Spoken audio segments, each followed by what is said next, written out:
le nei, o sa vali mātou ke riso.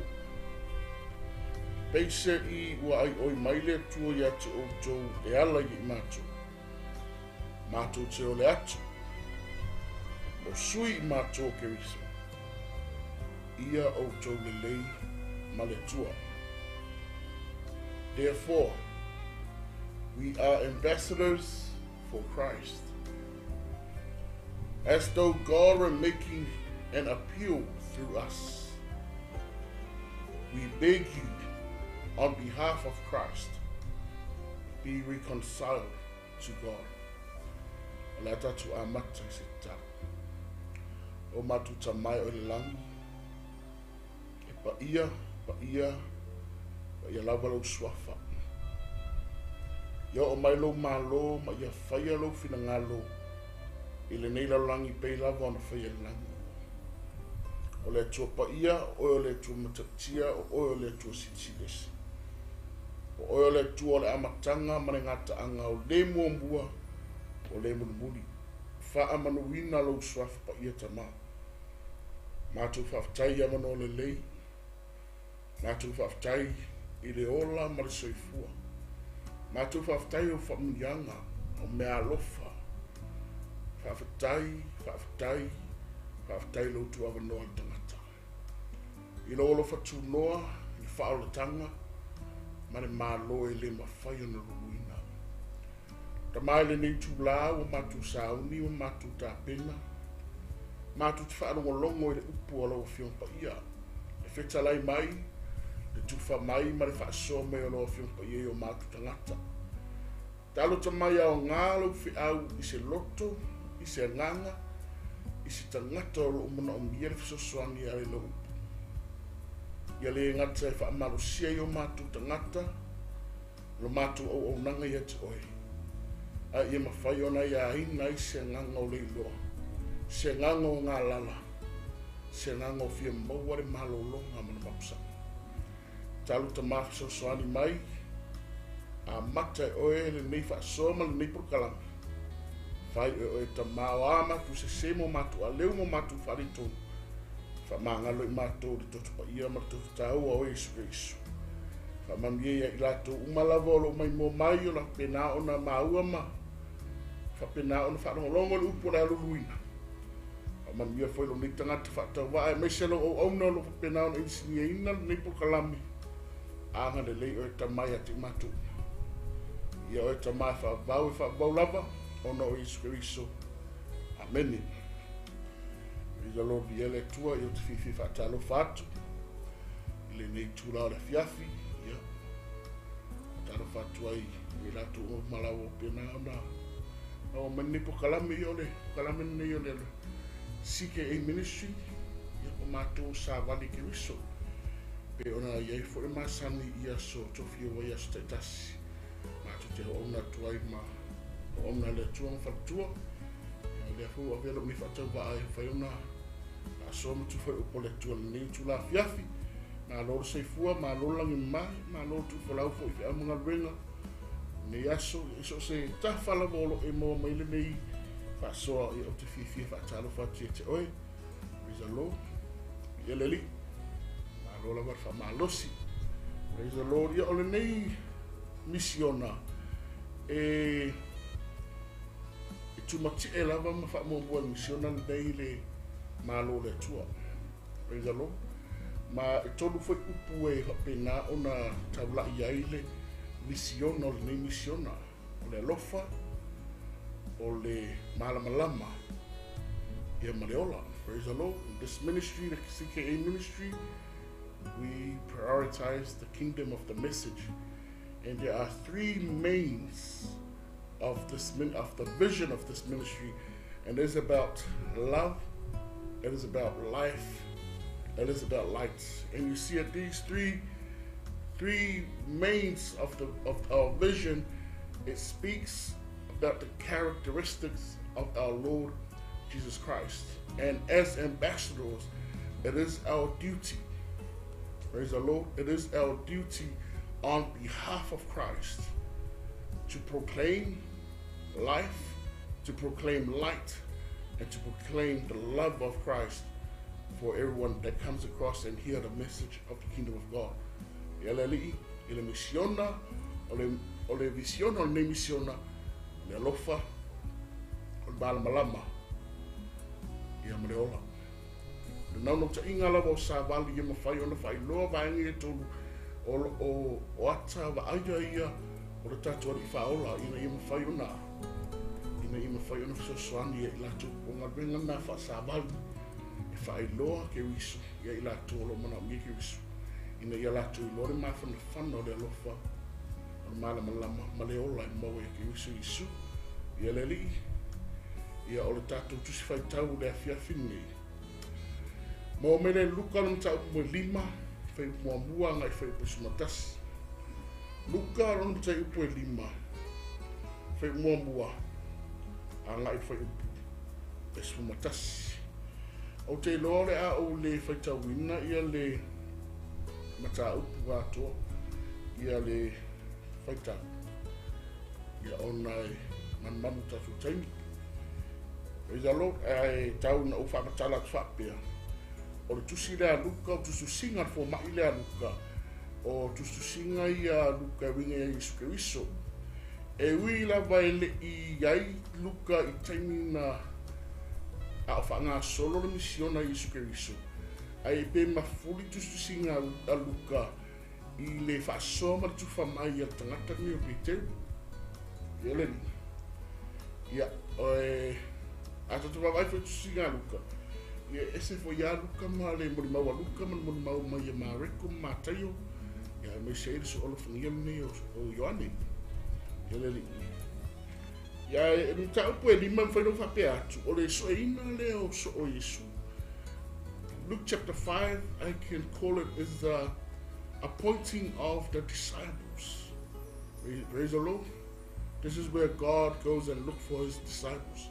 O le fili ina, po le so e ina, po le ilo ina i o so o Yesu. E wha au lea, misiona, e whaia le misiona, wha le ampasa, wha le sabari, praise the Lord. I le whamatara inga la le whai muambuanga le sumatasi. A watu Yesu o fo i mai le whai warawari i o Simona Peteru, malona uso, malesi awari. Alu le po, alu le ao. Ao le po e le mo se ia. Ele li. O mai dola i ra wali ia. E o atu Yesu wa matana to e taula mai va ala uso. Ala uso ia. Nei tamai na ola to fai po. Le se ia na mo fa tu Yesu se tu watu tu vai e tatu va ai talatu. Mai la i talatu spa ia ona la unga le Yesu lunga va a Peter. Fa nga Yesu le va a Peter. E la unga moto tangata. O malona la unga Peter. Ia Yesu tona va a Peter. Me lo Yesu. E teu. Ile fa upo e fa. Me lo Yesu Peter. Se te tu watu ala va ele loto. Ona la foi lo la ero pena. Rizalo. Tu watu le va ele loto. La foi lo pena. O le a mawala se matua mai tātou mari whai upu le flim, e whai poi whaalu tāu pa lima, whai poi whaalu tāu pa lima, wha pēa, ua umalana la unga le Yesu runga waa Simon Peteru. Ona whatalai atu le o ia Simona, i nā tutu watu ia i le Loloto, ma tu i whai o outou Upega, e mawai ni a.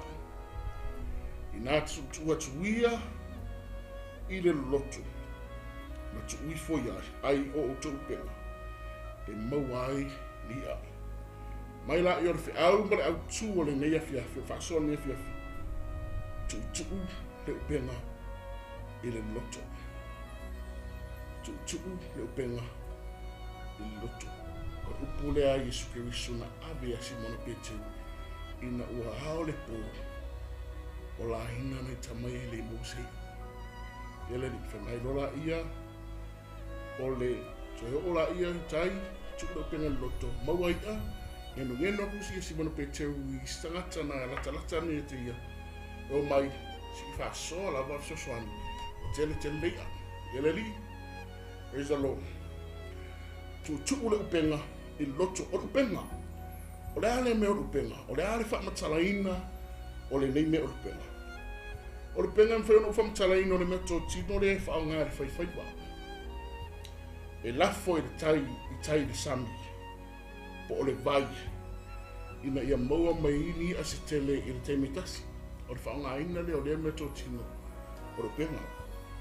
E ao ngā e meini a wā tau mafa mo le aina. Mwhai whaonga e a matai se atina e po se bisinisi. Mo mai a whatau watu. Ia la matai ina leo se atina e. Ia po se bisinisi fo tono le aina. Ia reri. E telefo ia langa upuma muanga na tatu watu ua mawhai o na maua mai i le whaongaina o le meo le o le Upega, o pe pese e toa ina i le tele o maangana malanga o e maua mai i le tahua tele o le whaongaina po le whaiva e whaongaina ai le Upega, whaatata inga ia e langa o pupa maangana whapea ia awala nau rea e mangu le Upega awala nau rea a ia mangu le Upega ina ne i e nau rea ia e masai le Upega e foi isi alanga au whapea ua tala i langi le Upega tonga tala i tonga le Upega e whapea foi ua tala mai uto le Upega tautai ia pe wai ofo i whanua le Upega tautai mati palapala e whao ngā winga ese e whailaunga matulatoa a whuloloa ia whaiva o le whaongaina o le Upega ia leli ia tatu o e se ngana whawhingofie o le Upega ia o le mere whaonga e tautai tausero na aima o le meto tino lea e whaonga e le whaiwhaiva o le tautai e tausero na aima mō maia tausero aima mō maia whatawatu wa se atinai ia wafo isi manuia la aima praise the Lord o le Loloto e mawhai o na whaamtaraina whapea o se vaenga leo o ngā sami e le mawhai o na tuwai vai o se vaenga o ngā sami po se vaenga o le vai o se vai tawhi whai asina Loloto e le mawhai o na tuwai vai e redi e le mawhai fo i o na o se vaenga o ngā sami e whinatai o na o ni se whangotai pe e whaamaru wai o na e Loloto e mawhai fo i o na mau e fua tangata telo tangata i le o ngā sami leo e Loloto o se vaenga leo le vai e Loloto o na i le mawhai o na tu vai seisi ai e iei le mea mānei e ta oto i se o ngā sami Loloto ona foi o le vaenga o ngā sami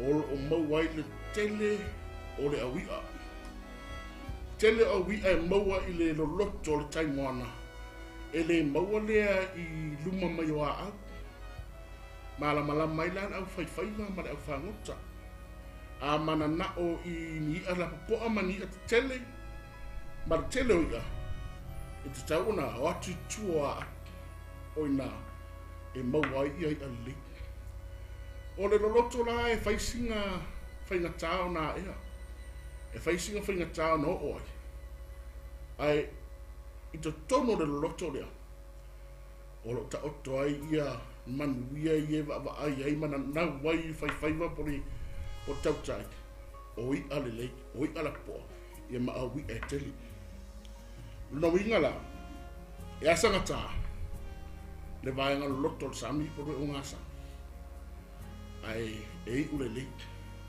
e manuia lan tabu e reri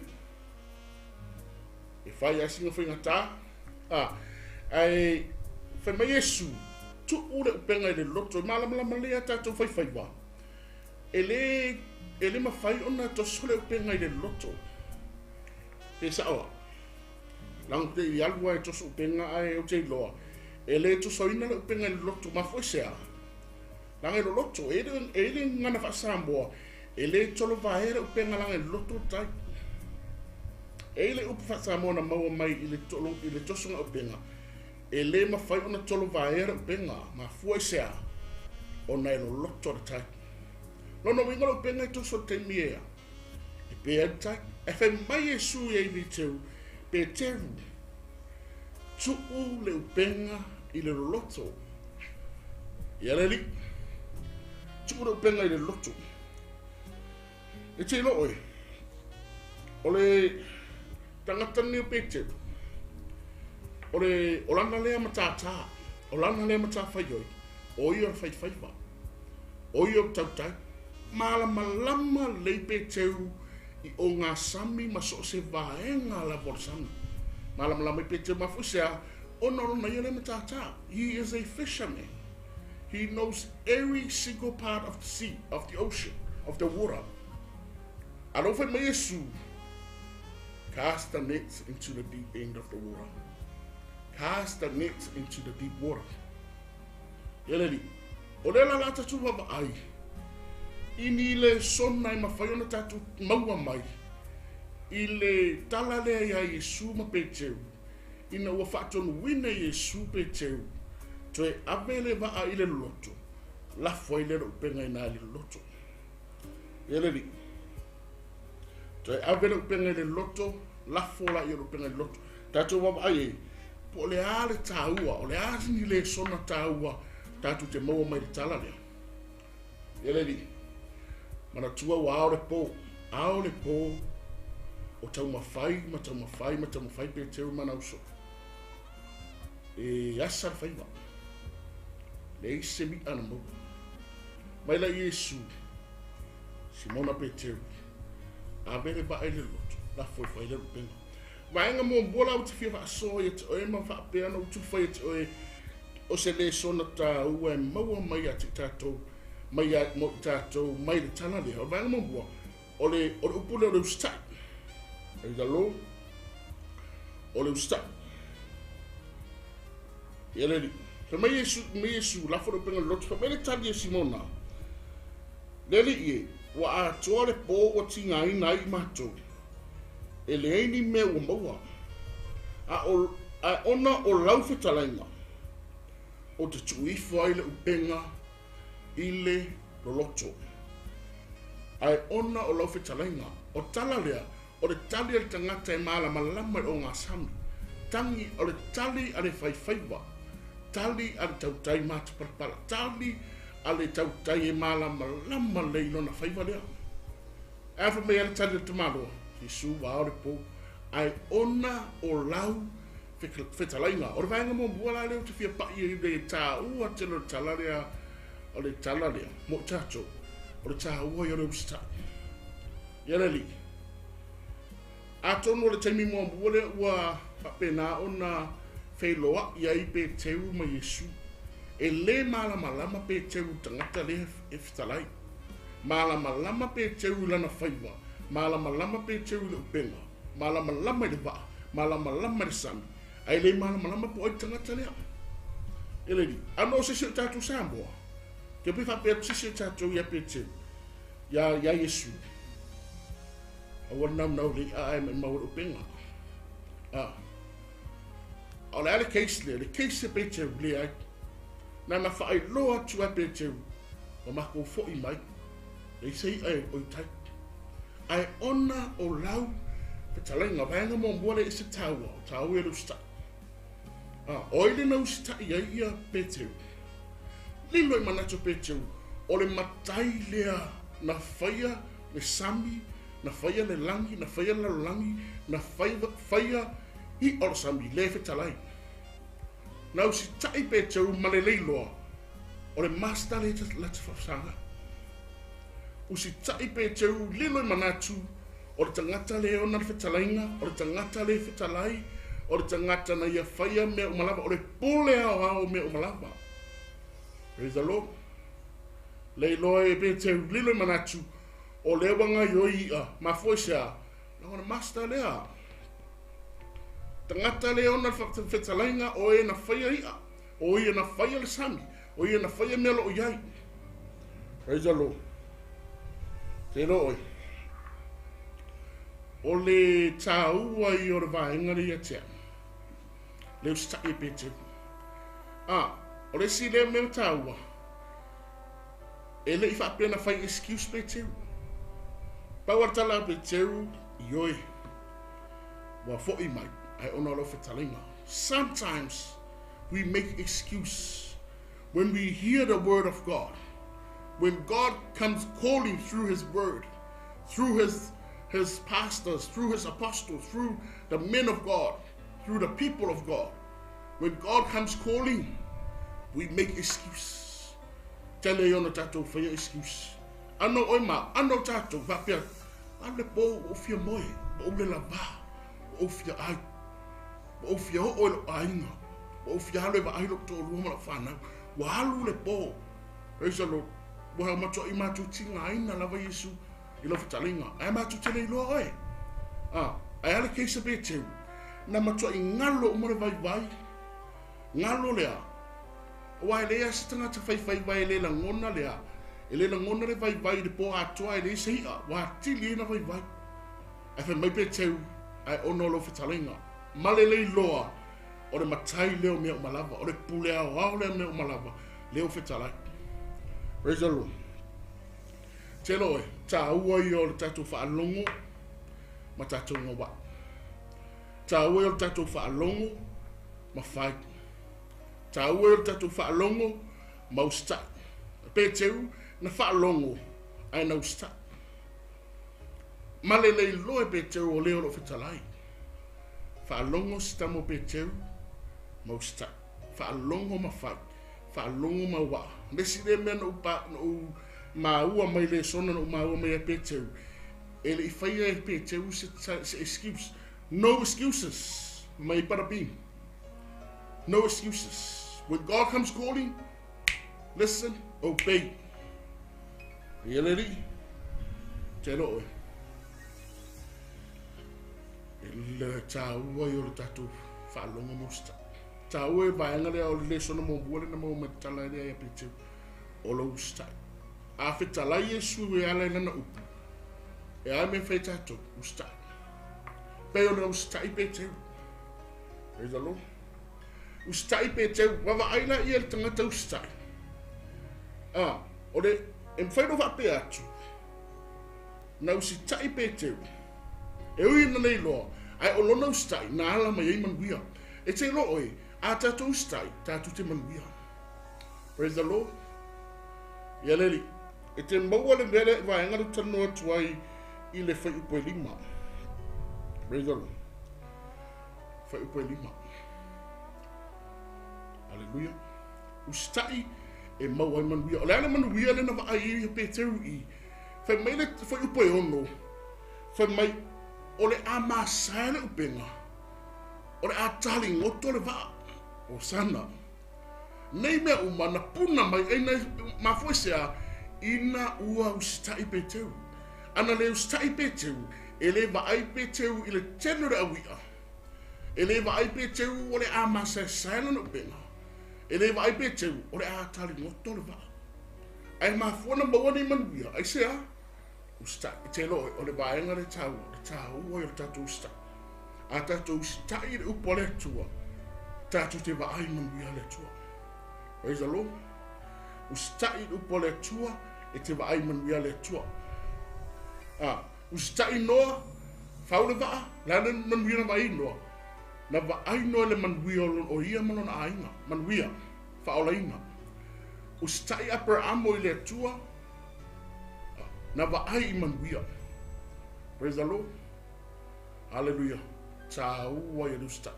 Usitai pēteu le whetalainga Yesu na vaai manuia. O a manuia, o I ai tele. I tele o manuia o vāvenga. O le vāvenga le na maua I pungore. O le vāvenga nei le vasa. O le vāvenga nei sami. O lea. O le tau masa e sairo pinga pēteu. I le malea. To e tali ngotolo na vaa. Praise the Lord. E whafonga mai le fiafin nei. O le sona mua mua lea na maua mai le. I le tala lea. Praise the Lord. So se tangata e whaalongolongo le upo le tua. E ao ina tātou ustai. Praise the Lord. Ustai whapewhea. Whaalongo mawhaki. Whaalongo mga wai. Whaalongo ma ana. No excuses. It's a uoi o tatu usta. Praise the Lord. O le ustai e iu i le manuia. Ia leli, te whaafonga mai. O le ustai e iu i le manuia. O manuia o vāwenga.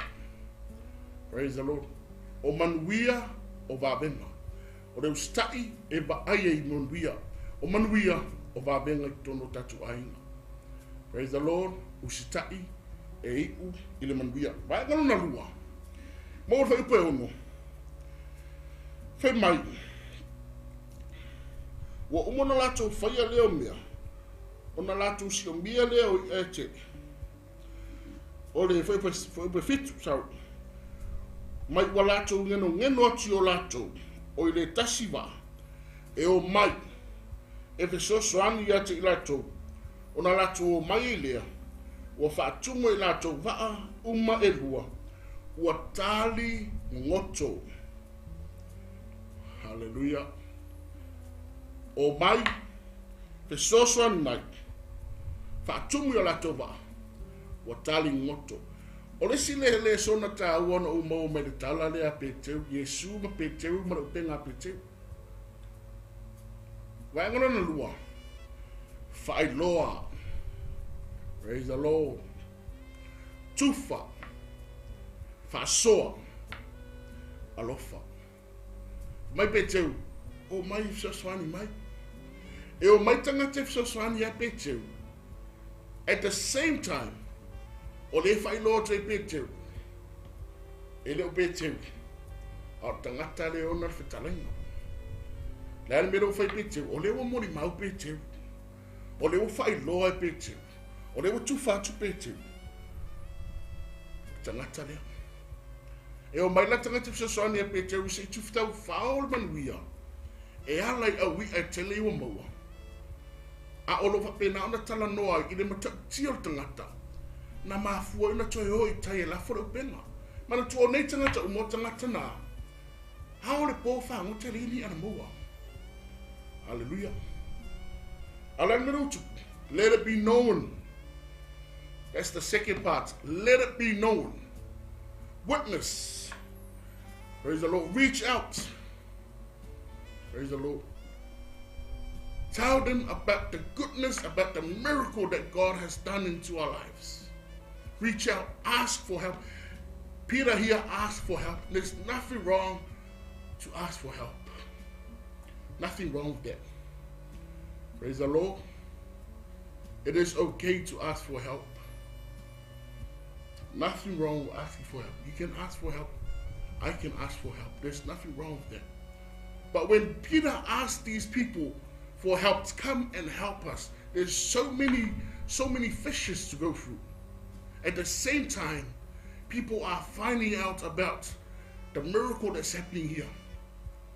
About what's happening here. Through the whole night, they couldn't find any fish. Not a single fish was caught in the night. But what about now? They have witnessed a miracle in the sea. A miracle in the ocean. It's a lot of fish. Yeleli, fe mele tala tuspaya, toya ama saira Upega, toya a tali ngotoreva, o le ale mele ufa pupula I peteu, ufa pupula peteu I manuia, fe mai lo le a peteu, o mai, sosoani mai. A o le ufa I loa tuaya te lato, le matautia tangata lea. Praise the Lord. Let it be known, fa I loa le matautia I espiriso. Te lo tato, ano rato, ano tato le se vai peteu. Se manu tato fa peatu. Manguia fo yara uia, bawo manguia ro faiva. Bawo tato tango fi, sometimes we feel like that. Praise the Lord. I'm talking to someone. Hallelujah. Sometimes we feel like it's all about me. It's all about myself. But what did Peter do here? Let it be known. He said, come help. There's too many fishes here. But at the same time, he is telling them about Jesus Christ, about the man that said, cast the net into the ocean, into the deep waters. Hallelujah. E te lo oi, o le sona ta ua lea. A whai e le tua se vā me ngama se man ui ta tua lana. Wha man muri, whai loa. Whai loa re mta tia le tua. Whai loa e tangatana. Hallelujah. Praise the Lord. Awara I u, le sona naf mea. Awara I u, don't be greedy for me, Ipira. Come help us. Plenty of fish here.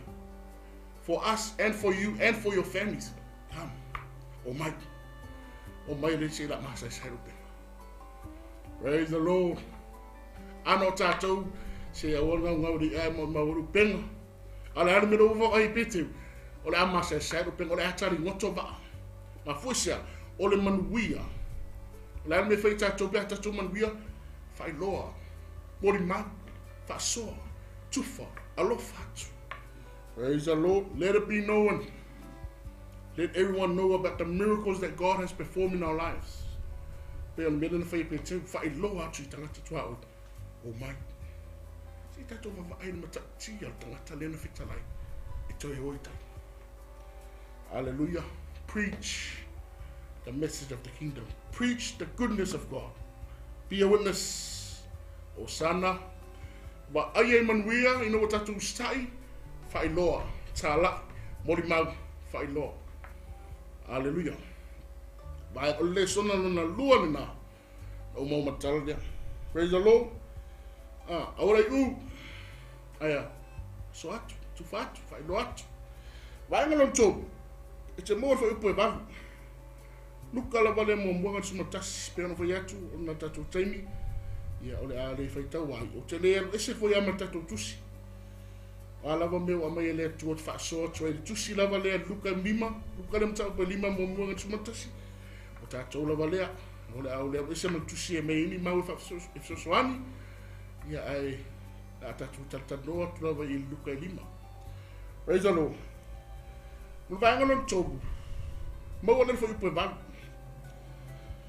Wai loa e Simona Peteu. Ona fa pa ule o ia I turi vai o Yesu. O fa pe mai. Leli ie. Ina mali ese tuia o ia tsau. Awau o le tangata sala. O le ase se si vaenga ta ua tatu te mauma I le tala lea I a pe teu malana Upega. Vaenga lo le tobu. Fa mo lalo. Tautino. Fa mo lalo. Tautino. Humility and confession. Humility and confession. O le mana ia I o le vaenga lea. Ustai ta malo wa ai va bengo fa miana. Fa mai rola ia, fa I lo atu. Ere ai uto ina fa I lo atu o mai. Si tatu va ai man bien va venga e mo. Mai no vai ngum budi. Ea. Li liu fa to ina tu ri vai lo. Ai ha o ma. Ano tatu. Wa leva do mai o I Samoa. Kero anga oi ma, wa lewa nga mori mau mai oi Australia. Wa lewa nga lo me Israel lea. Le man wia le wai ka bai. Praise the Lord. Ai lale me na fai mo ua pete. Fa pa oi tu di vai o Yesu. O le ale ata lea. Ata o le faa mo lalo. Simon fell at Jesus' knees. It is a picture of humility. Praise the Lord. Fa mo la lo tamaro. Tari tolu I tau mai no vai. Amo fa mo la lo I tui. Fa mea. Nana fa pa ua tu di vai Yesu fa mai lo malanta uti nonga. Mari watu se ia ma. O au o le tangata na sala. Simon fell at Jesus' knees and he confessed, I am a sinner. Humility and confession. Fa mo lalo atati. Te lo ore vaenga ta wale te moma I. It is very important to know who we are. Know who you are. Know who we are. Ye tatu I lo le leia o ai tatu. Ye tatu I lo le leia tatu tulanga. Know your place. Know our place. Know who we are. Know our places. Lo le leia e pe te rula na tūlanga. O ia. O ia o tangata whakatau waa. O ia o tangata nasa. Papa ulo i tuli vai oi. O Yesu Christo. He fell at Jesus' knees. And he confessed that he was a sinner. Because he knew who he was. He knew his place. La ngona e pe te rula na whakatau waa. O sana. Really. O se fe aure mo e moa u mele vaenga lea. I loa oi. Know who you are. I loa lo tūlanga. Know your position. I loa lo atua. Ia e loa le lo tua. Know your God. Reida lo. Ia e loa wha moa lalo lo tangata. Know how to humble yourself. Ta tino tatu whare tono ta se. I loa ta tino tatu whare tono. Confess our mistakes. Nisi vaenga mana ia. Whaad sa oileri. Whai sa oileri. Whai sa oileri tu. Be straightforward with God. Langa tele te mi tatu ta mino milo ia. Ala mena whai pete. Nana ta tangi lalo tu di vai. Wha mo lalo. Ta tino lo. Peter never beat around the bush. No. What Peter did, humble himself, on his knees, confessed. Be straightforward with God. Praise the Lord. Don't beat around the bush. Aya. That will face sa oi le tu. Be a bit too. Na mana ia roi le tu lona whakatau waa. Ta tangi tu li vai. Fe sa oi le tu. Oa o te mata. Praise the Lord. A whai ela ngona mai whaasua le whiawhini. O te mna o tuku tātou tangata i se e baina se e pete. O le aso la ngona a whapena whaamanu e ina o i manu e u vai pete. Ua mato e yalu i whale ma le teloria. Mata e whaanga e tia oi. Mata e te minita. Mata e maua lunga lo lotu. Pe tatu te maua le loto le na maua e pete. Wha maua lalo. Mata tino o i o tangatanga sana. O wheo vaenga ia tatu te iai. Tatu te malifa i le tua tangata ua whawhiwhia ina loto ua alu malwhiawhia. Pe tatu le lifa i le tūle i pete o tangata na. La ngona lona whaatau wā. Wha maua lalo. Mata tino. E mea tatu te le whaataita i le alale nau i pete. Praise the Lord. Osana. Whaamolaro. Humility and confession. Praise the Lord. Le la whauma. Whai wishful. Whapea.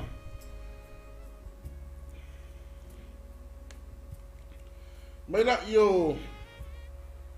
mai whapea me fwoi a kopo ato. Makano whetalai atu leo Yesu ya Simona. Awa ese fefe. E a mata atu i nei ona pō. Ona e maua tangata. Praise the Lord. Awa ese fefe. E a mata atu i nei ona pō. O e maua tangata. Upu ia Yesu na avea pe teu. O tangata whaiwhaiwa. O lana lema tātā. O lana lema tā whaioi. O le whaiwhaiwa. E tausi aina na ainga. Praise the Lord. Pe teu le na whaiwhaiwa le po atoa na alu le po le iseia. Usi tai loia Yesu. Wa ai whamanianga. Whai loa atu tangata le manuia lo ia maua. Whamaua lalo na loto mata tino atu ia Yesu o ia tangata ngasala. Whai mai lola ia Yesu i whai upesi fulu. Aua e te whewhe. E a mata atu me iona pō. Ona e maua tangata. E te lora vaenga muli lea e manuia e Loloto i le tala lea. Le tala ia pe teu malana Upega. E iai lo mafuanga. O sana. E iai lo mafuanga. You have a purpose. We have purpose. We have a purpose. E iai lo mafuanga e iai lo mafuanga. I le manatu ai a pe teu lo na iai mafuanga. O le whaifaiva mo lo na ainga. I le manatu ai a pe teu lo na iai mafuanga o i o le tautai mo le aringa. Tautai e tausila ainga. Tautai e tausila nu. Praise the Lord. A le sila le atua. Le sila Yesu. E iai le mafuanga e siri atu. Na ilona mata whai o i le whai. O le ana mafuanga. Praise the Lord. O le ana mafuanga. Whangota mai anganga. Whaiwhaiwa. Maua anganga. Mo le atua. Malona malo. E te lo ele mana ia i le tala lea. Po le ala tātou whatau waa. Praise the Lord. E te me whatau waa tātou i o tātou manatu. E te me whatau waa i le waa i listanga te lo waa ai. E te me whatau waa i tātou le waa i listanga ta. E te lo te mana i taun whai loia te oe le whiawhine a whai e whalongolongo mai whafunga mai. E iai no mafuanga. A whai na manatu le li whaola ia pe teu o le whaiwhaiwa mo lona ainga. E iai le mafuanga e mo pe teu. E le siri atu, e ala sebe sisi mafuanga i lo tātou. E tawela ona isi tātou mafuanga. O te manatu e whailoia tu ele whiawhine. E iai lo mafuanga, e iai lo mafuanga, e iai o tātou mafuanga. E iai le ngaluenga le tumu tātou. We all have a purpose. No matter what. No matter how low you think you are. Hallelujah, Osana. Po le alo mo alalo lo manatu malo mafau. E iai no mafuanga pio peteru. Mafau a peteru ia na whaiwhaiwa. Mafau a le peteru o a or whaiwhaiwa. O a or whaiwhaiwa. E lea sile o a or whaiwhaiwa. A or sila le tua e matautia peteru. Sila le tua e ele tofi te le mo peteru. E ala oe mau. Te loe, le peteru lea. Le whaiwhaiwa lea. Na whale tonu, na ui le ala na whale tonu. Whale tonu tama. Na whaiwhaiwa, e na whale tonu stamo peteru. A te loe, te mna whai loe toi. Le peteru lea, na launga, whaolaina i tangata fia. Fia fe tangata whaolaina. Lua launga peteru lima whatata. Praise the Lord, e iai le mafuanga peteru. O te mna whai loe te oe. E iai no mafuanga, a whaina manatu le tua ia peteru. Mai to tono re waa. Mai lungo re sami. Praise the Lord, mai le ngatai whale. E manatu foi le tua ia te oe. E manatu foi le tua lo mi tangata.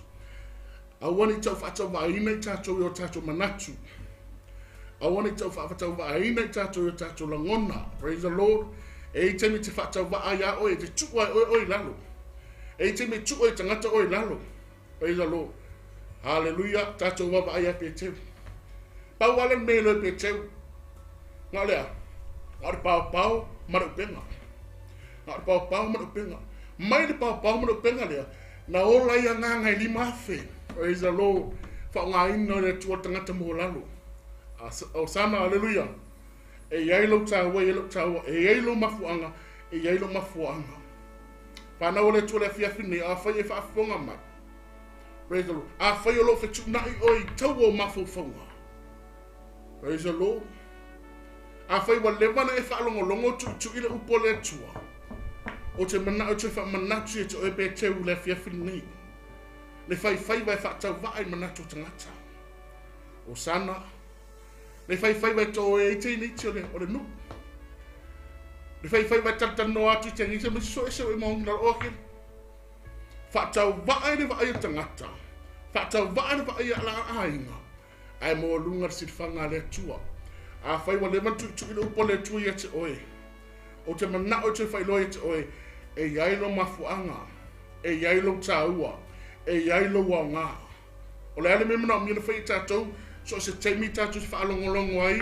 Wa tu ile upo le tua ia te tātou. Tātou stai. Tātou whaalongo mau stai.